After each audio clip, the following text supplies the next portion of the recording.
Howdy, folks. Welcome to the 24th Annual Fisher Poets Gathering. Saturday night, first set.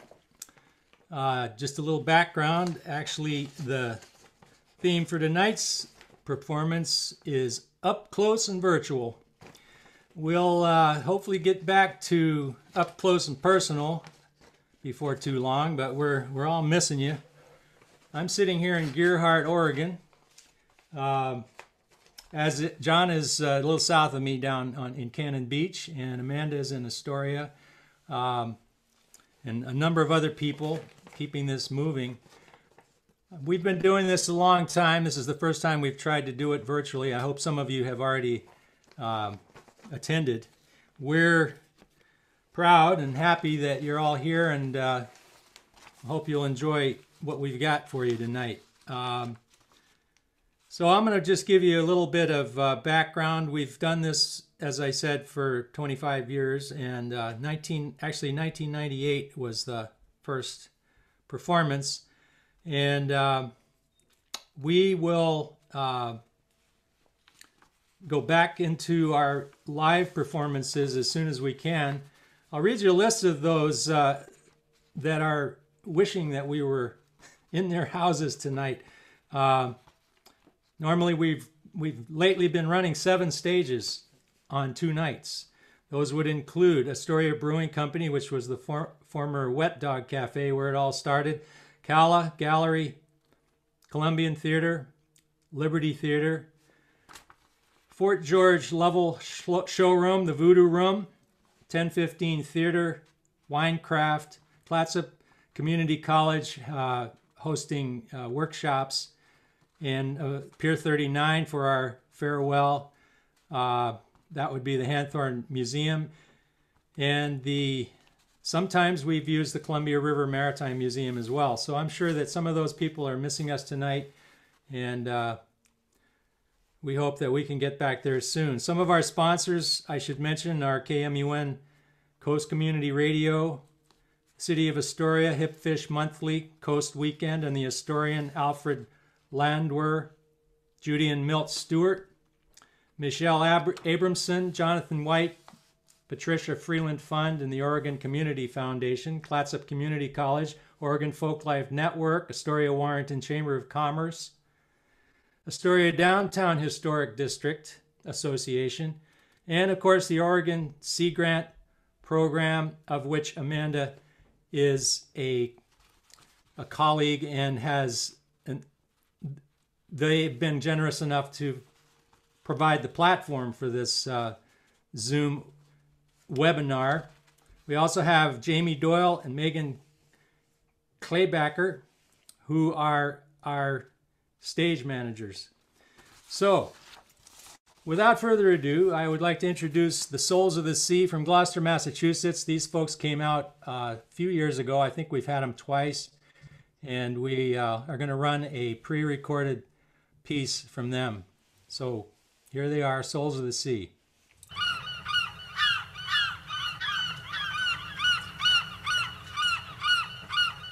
Hey everybody, Alan Estes from Souls of the Sea. I'm here at Gloucester Harbor because we can't be with you in Astoria, Oregon this year. Gloucester and Astoria have a common culture, which is commercial fishing. And we love to celebrate that wonderful culture in song and verse and stories. Today we would like to share our side of the culture here in Gloucester. And we prepared a short video history of our community and then a performance of one of our most popular songs, Not With Your Hands, a song about the courageous Gloucester fisherman named Howard Blackburn. So enjoy your virtual gathering this year. Thank you, John Jay, all the other ones for your extraordinary efforts, and we'll see you next year in Astoria.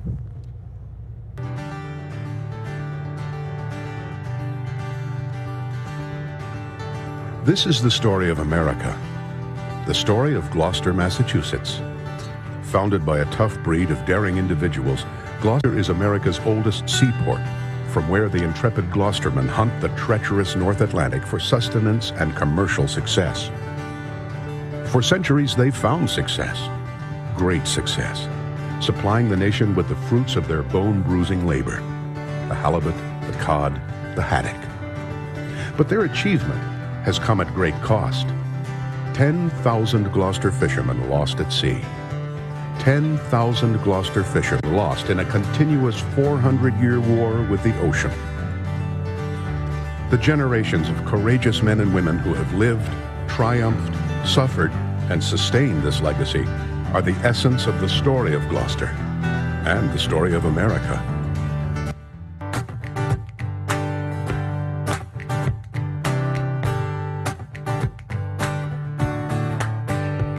My name's Howard Blackburn. I was lost for days at sea in a winter storm with a trawling made in 1883.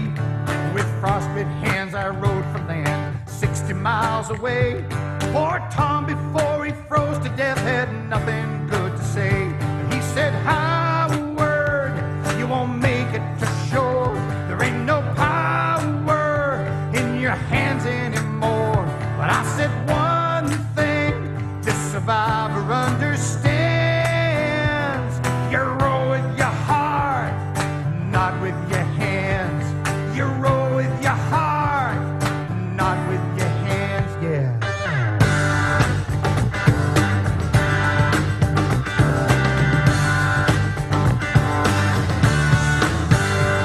I lost all my fingers and half of both my thumbs.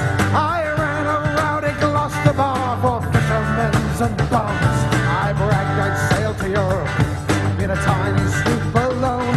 They laughed until I did it twice and broke this stopping tone. They said, Howard, you can't sail anymore. There ain't no power in your hands like before. But I said one thing, this survivor understands. You sail with your heart, not with your hands. You sail with your heart, not with your hands. Hey!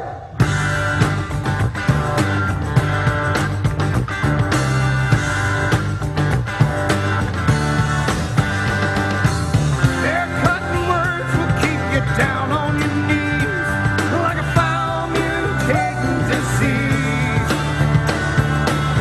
Pessimism is deceiving, so you gotta keep believing to overcome the belligerent sea.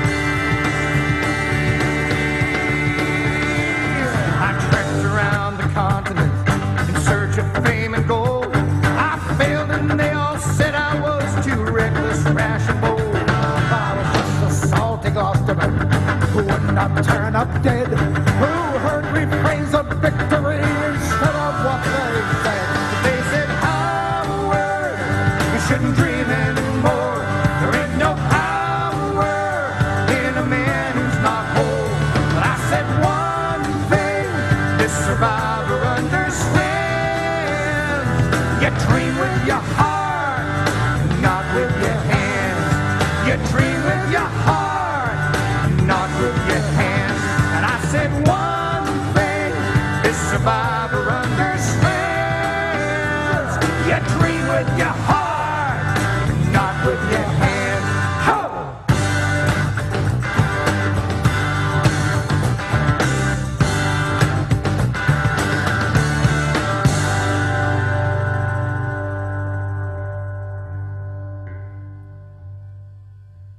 Well, thanks to Alan and all the boys back there.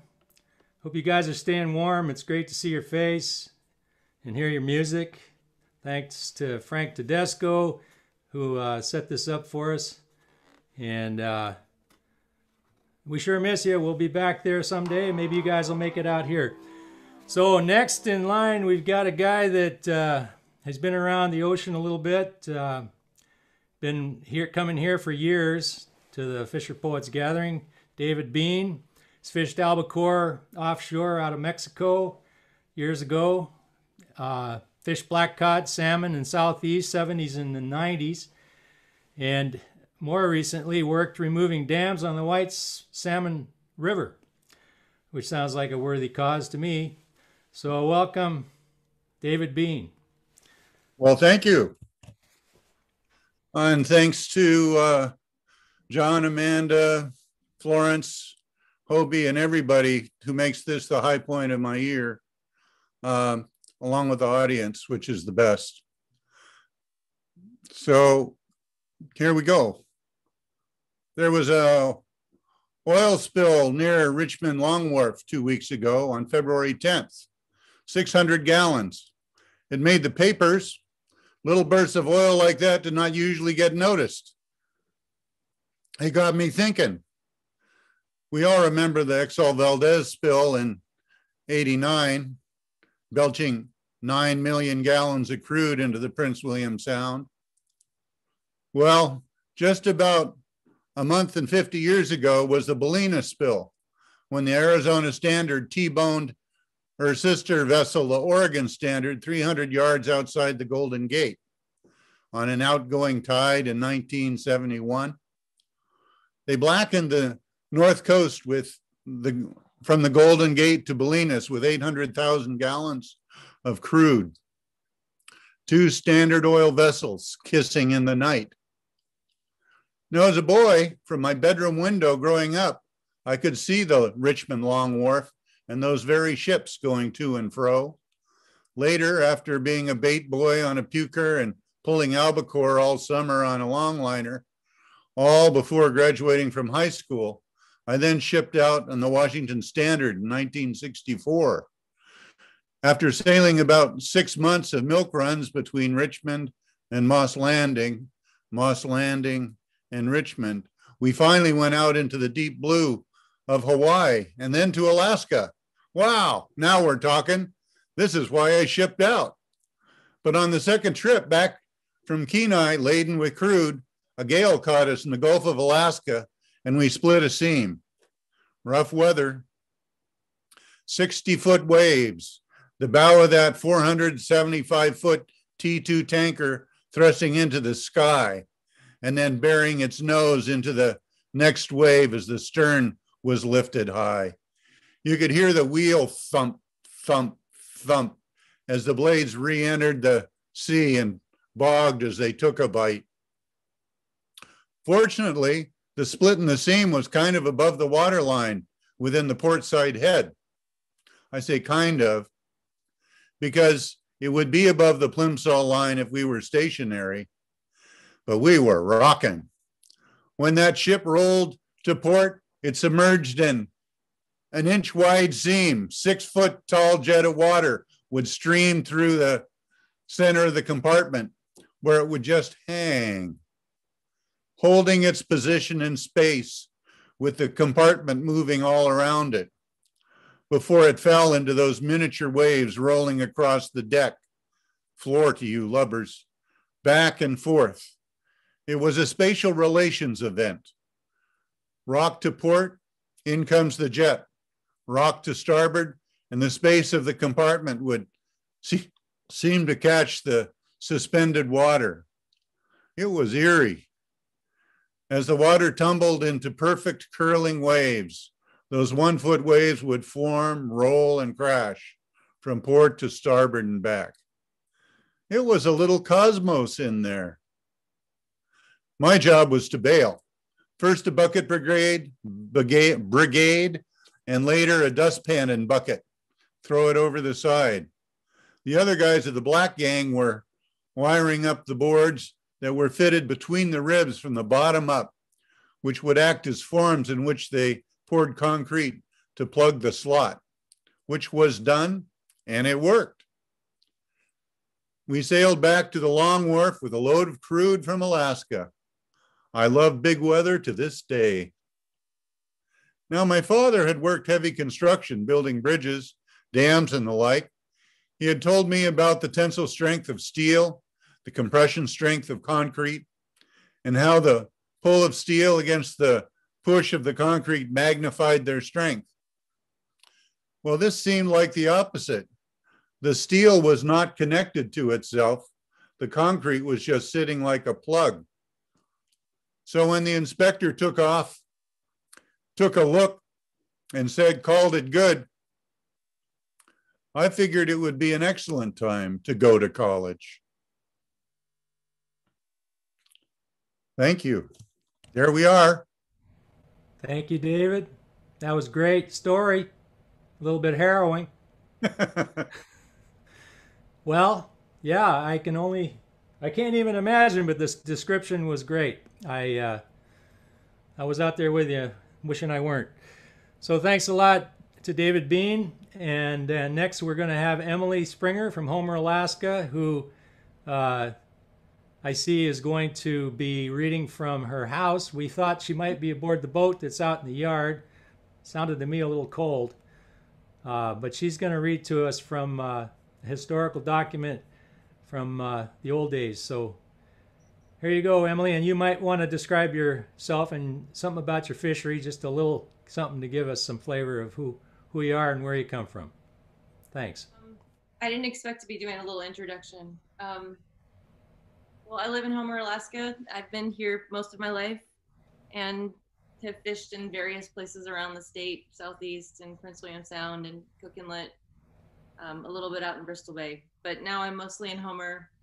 I do mostly historical fish writing these days, and that's what this piece is from. It's from a radio story originally. Also based in Homer. Slough Tales. This began as a radio piece and needed some context for Homer, Alaska locals. I'll add a little more here. At our local museum, I reviewed an interview transcript with an old Homer homesteader on July 22, 1981. The interview was conducted by a middle school student. There are very few questions from the student. It's mostly personal commentary. But the interviewer's pulse needs recognition. The young person's presence is what brought out the recording, even though the homesteader, Shelford's words, are the story and manuscript. It's especially important at the end when Shelford digresses from his satisfying smugness into a tragic, wordy memory. To share it, I left some parts of the transcript as direct quotes because they maintain the idiosyncrasies of the speaker. The message I interpret from it is Beluga Slough Chronicle, a central landscape feature to Homer.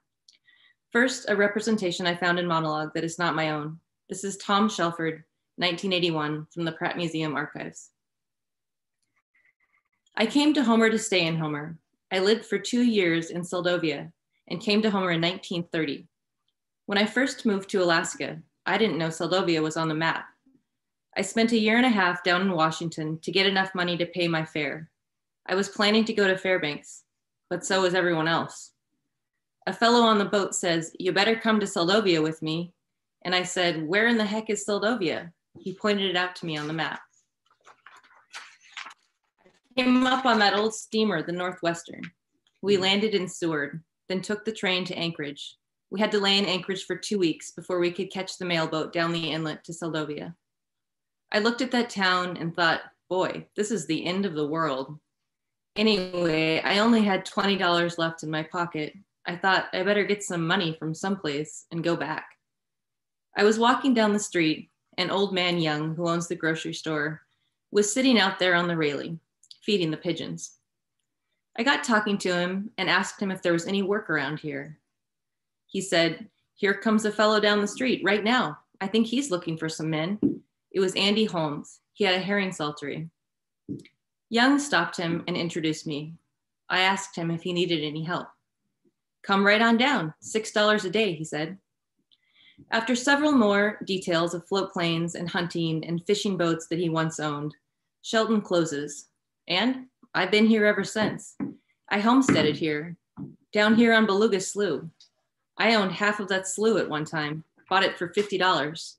I could talk and talk all day. It used to be quite a deal here when we didn't have any boat harbor, only just this Beluga Slough. He almost closes. The transcript gets very convoluted here. Originally, I skimmed over it and recognized the earlier particulars of personal story. But the story isn't over. It's actually where the pace picks up and the nature of the slough takes over. Here's the weight of it. In the final 2 pages of transcript, with the self-prompt of the slough as a difficult harbor, Shelford begins an account of Seldovia residents who insisted on a shuttle to Homer when the water and the weather was bad. The travel date may be inaccurate, but it sounds like spring. It's more a slew of words in a different way than the rest of the piece. It's a marsh of storm terms. It was blowing southwest to beat heck, 12 to 13 foot rolling seas. It was boiling in there. Character names, relationships, interpretations, remembered dialogue. I wonder if the mail will be in today, one woman said, and someone else responded, well, they can't use the slough. They'll have to go around the spit and come in Mud Bay. Shelford recalls a group of residents watching the attempted harbor.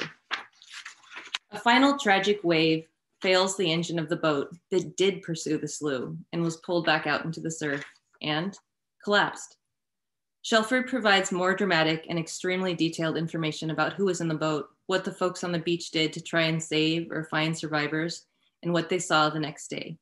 They got right in the mouth of the slough, and one of them big seas went over and killed their engine, and then another big one come along, turned the boat clear over and sunk it. In my radio story, Public but Not Fisher Poets, I left some of those details out. I'm still not identifying the characters directly, but we'll say that Shelford watched the attempted harbor with a man whose family, his wife, a baby, and a very young girl were on board the boat. Shelford and the frantic man immediately beat it down there to the beach, but we couldn't do a thing. There was only one skiff there and it was half full of mud. Finally, the two men found a usable skiff and each took an oar and tried to reach the boat. We pretty much got washed up on the bank with the skiff. We watched the boat in the bow never went down. There was an air pocket up there. It turns out the little girl was rescued from the bow when the boat went dry. The baby was never found, and the searchers found the mother's body tossed with driftwood, washed miles down the Homer Spit the next day.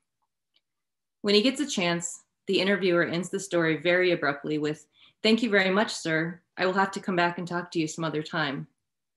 And then it's complete silence and blank page.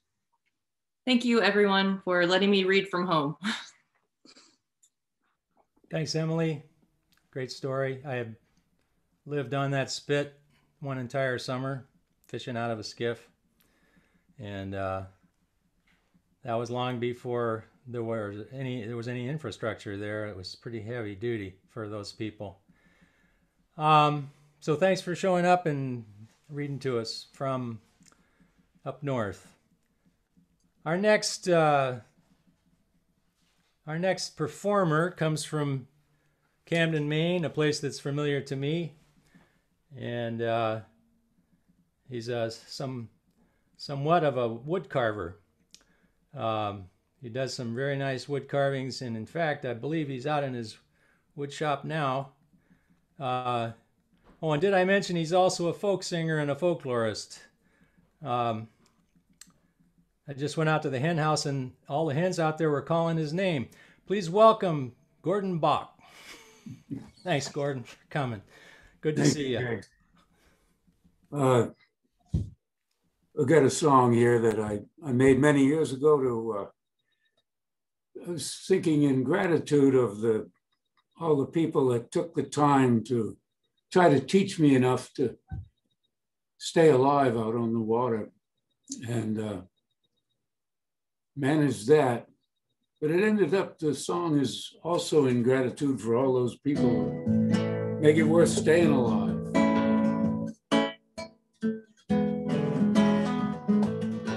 Called All My Sailors. The first boat I took out to sea, I didn't know where that boat was going. All I wanted was away from here, and all I knew was keep on rowing. The first boat I put out to sea, I wouldn't have none to sail with me, none to row and none to tow, and none to stow my cargo down.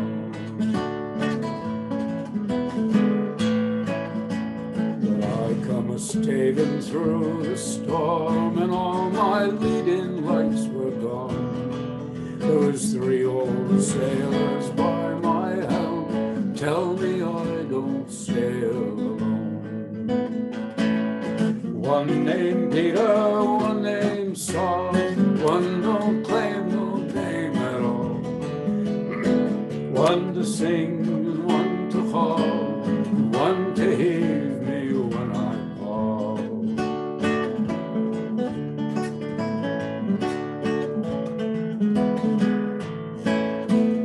When I stumbled on the reef, I had 3 good sailors take me sail and one to bail and one to hold me when I wail.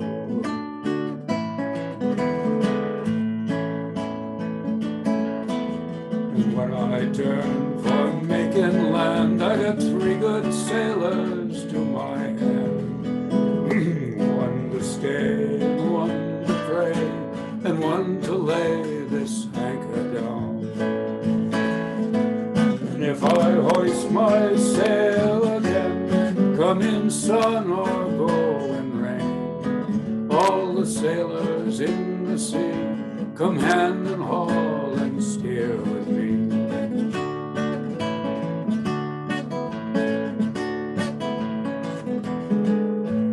One to row and one to tow, and one to ease me when I go. One to row and one to tow, and one to heave me when I go.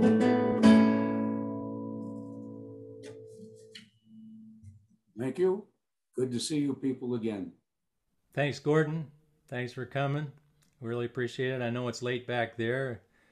We sure miss you guys, and we're looking forward to getting back together again. So sure enjoyed hearing you.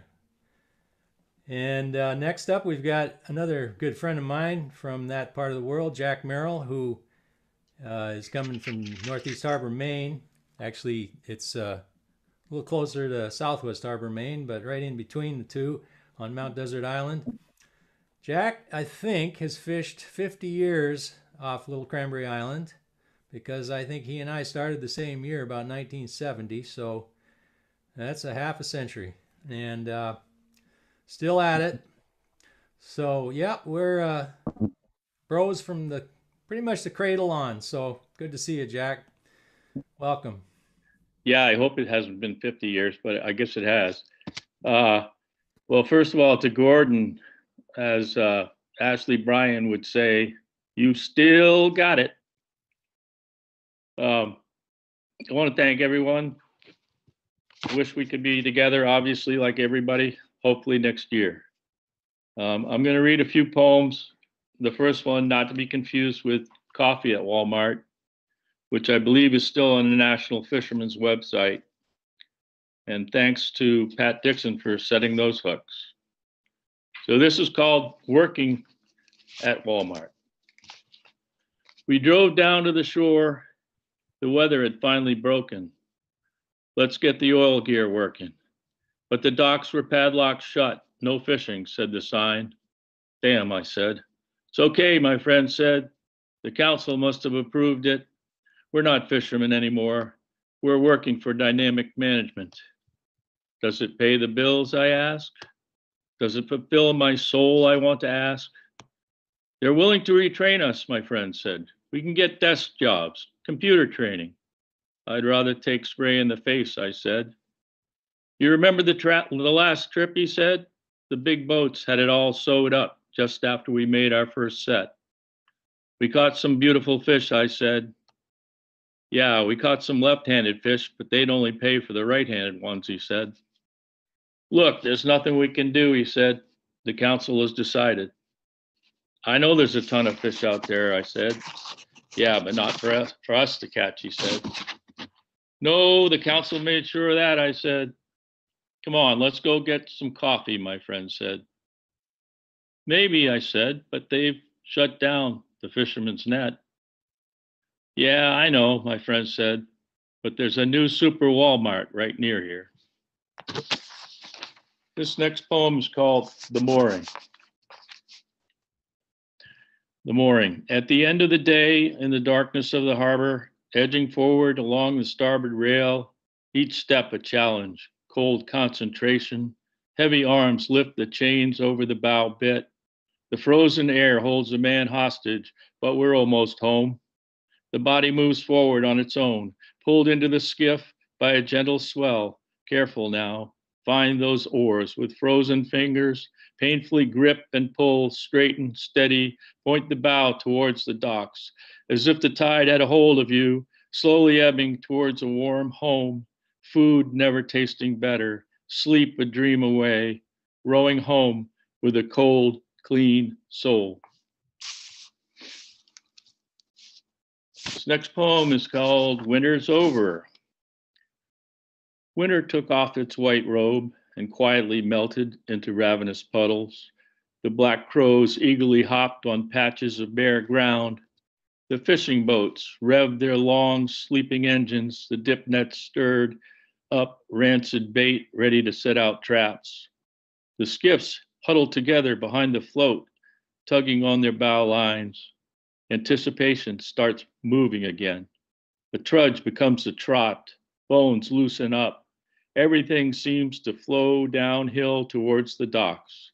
From the wood stove to the harbor, as if a door had opened, a child was born, and a song sings spring. Outward bound. We get up early in the morning. For the afternoon, they gave gale warnings. It's okay. It's a life we're born in. On the ocean we've been sworn into. A life of dreams, money-making schemes. Reality just a paycheck away. Always a paycheck away.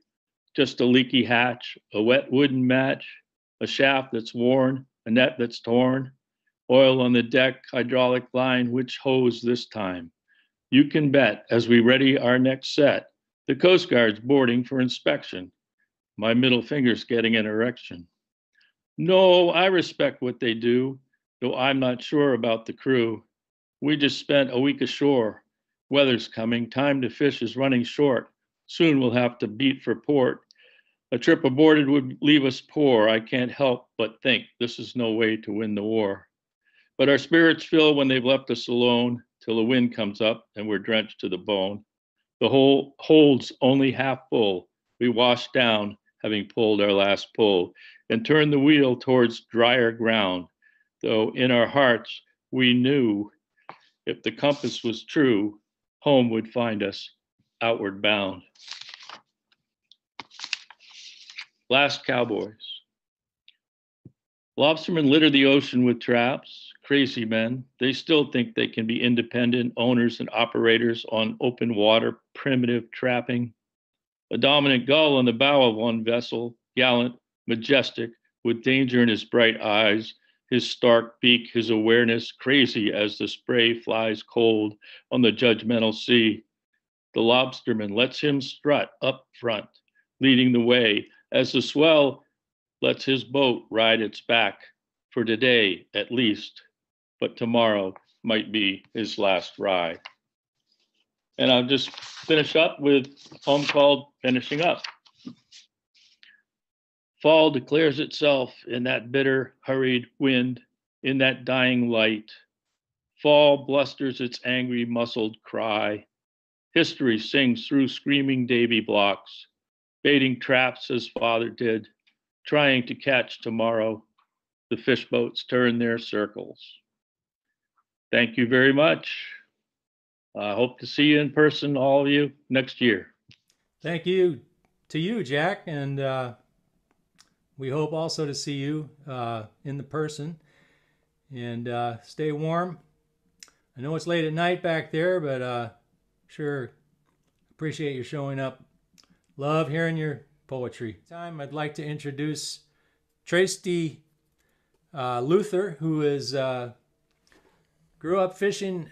He's out of Bellingham, Washington. Grew up fishing with his dad on their gill netter out of Petersburg. You can just sit there, I guess. And he's a musician, as is his dad, second generation fisherman and musician.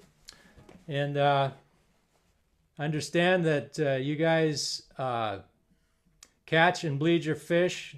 Your salmon gill netters, you'll catch and bleed your fish on board and deliver them to Petersburg, where they're processed and sent down to the lower 48. So why don't you take it away there, Tresty? Thanks for coming. Thank you so much.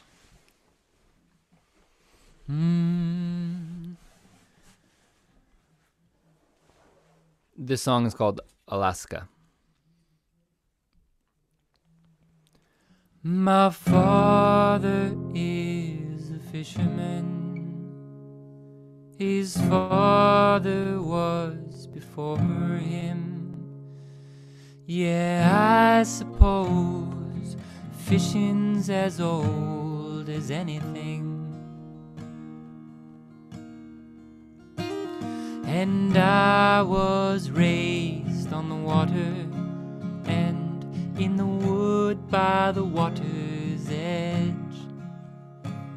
From the Salish Sea to Alaska, from the 90s through the 10s. For my RV sailed on the Salish before the fishing became thin. When my father was forced to travel north to Alaska, and I was a child in the womb of the storm, and in the anchorage safe from the wild winds, in the lap of the waves and the engine at dawn, and the folk songs of Dylan from the captain's seat. Yeah, I was brought up in the salt and the blood as a warm-blooded killer to harvest with love. From the fathoms below to the rains from above, in the long summer's path of the northern sun, we journey south for the winter. And when the summer turns round again, like a bird on her course, we travel north to Alaska. Alaska, Alaska, Alaska, Alaska. My father is a musician. His father was before him. Yeah, I suppose music's as old as anything. And I was seized by the fires of song and a spirit that burns to create. And in the spacious seas of Alaska, I met the sacred and found peace. Now all of the wilds are in danger. We're praying the rains may fall again. For with the world in her state, I burn for the fate of Alaska. Alaska, I cry with the might of my soul, to the height of your mountains, to the depths of your hold. May your treasures be safe and your glaciers be strong, and may all beings flourish by your grace. Alaska, I cry with the might of my soul, to the height of your mountains, to the depths of your hold. May your treasures be safe and your people stand strong, and may all beings flourish by your grace. Alaska, I cry with the might of my soul, to the height of your mountains, to the depths of your hold. May your treasures be safe and your salmon run strong, and may all beings flourish by your grace, and may all beings flourish by your grace. Alaska, Alaska.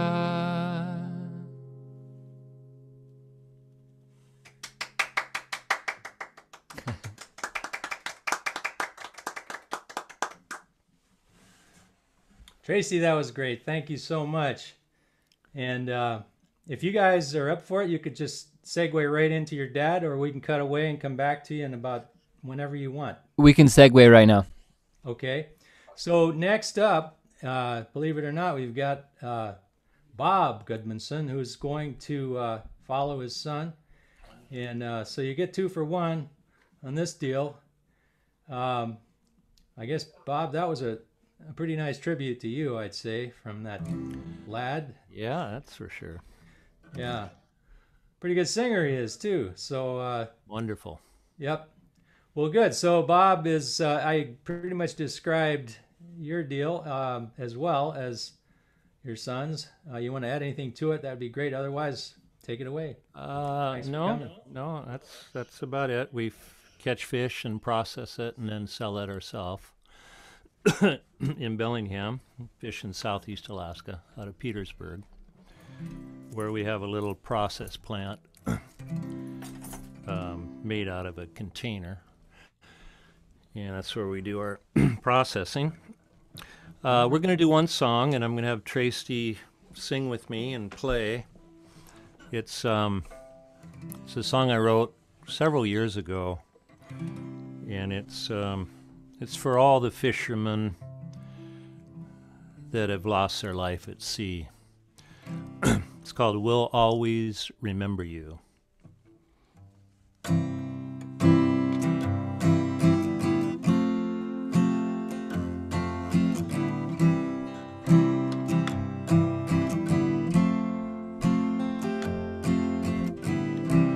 Lights are shining bright in the little harbor town. After that long, long run from the fishing grounds, you think about taking that walk as you tie up the last cleat, 'cause you know how it feels good just walking with solid ground under your feet. That's the time when we remember you, our old friends from the days of old and new, taken by the sea before their time was through. We'll always remember you.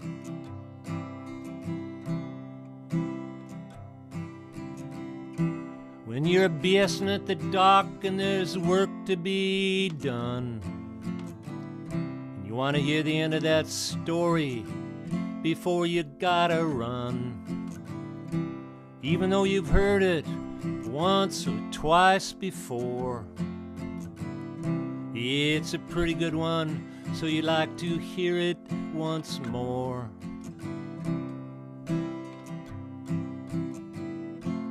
That's the time when we remember you, our old friends from the days of old and new, taken by the sea before their time was through. We'll always remember you.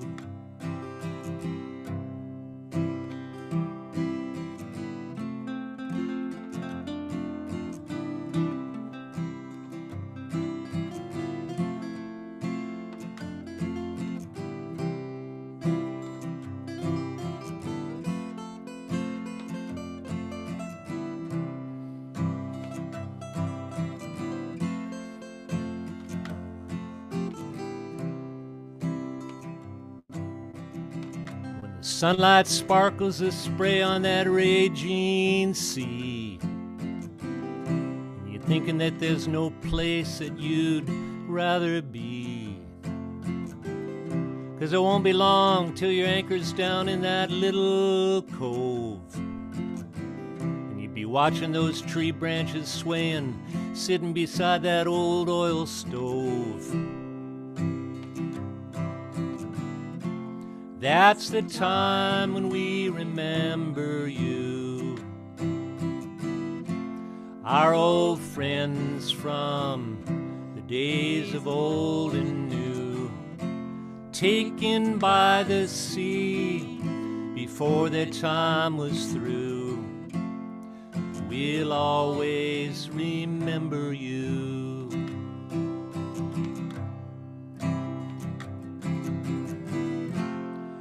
We'll always remember you. Our old friends from the days of old and new, taken by the sea before their time was through. We'll always remember you. We'll always remember you. We'll always remember you. We'll always remember you.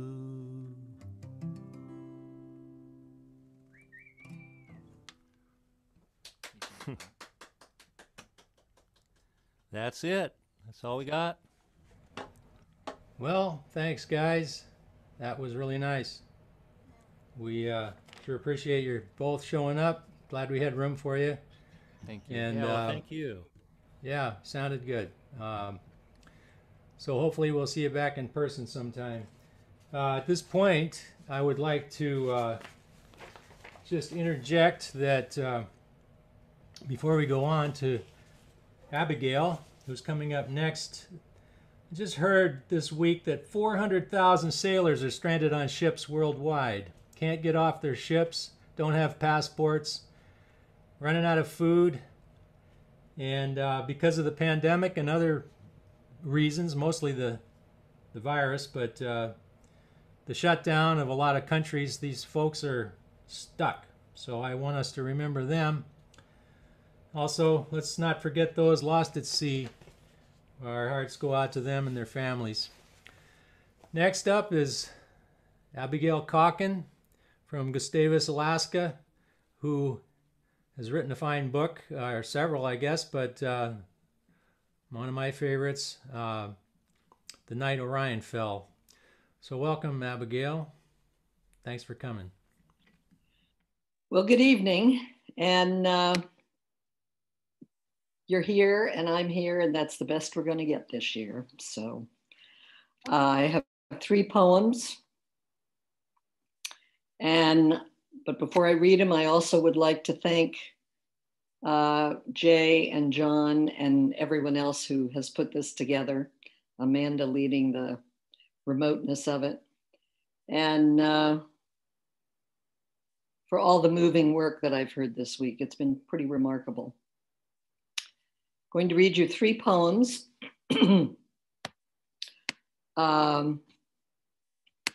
Golly, there it is. Okay, first one, The Little Prince Underwater. I swim without a school, less likely to be netted by a knowledgeable or aberrant fisherman. I enjoy freedom of this or that mild current, for I can swim which way I want. I dive beneath gannets and whales. Once deep, I cozy in a crevice of gnarled rock. When shallow, I hide among kelp. I make certain I do not hide in a rock-like fish mouth. I swim the edge of schools, yet remain isolated, for I am a lone grouper. Fata Morgana. As I went through the strait to sea, Fata Morgana appeared between distant mountains and shoreward waves to shiver the air. Fishing beyond sight on the broad blue, land rose where there was none, and buildings crept along that vacant shimmered shore. Fata Morgana, the fairy of deception, sent a jeweled mantle, a gift for Arthur. The maid who brought it said, "Never wear the mantle." And cloaking herself in it, she fell dead, disintegrating into ashes. Fate had told her such.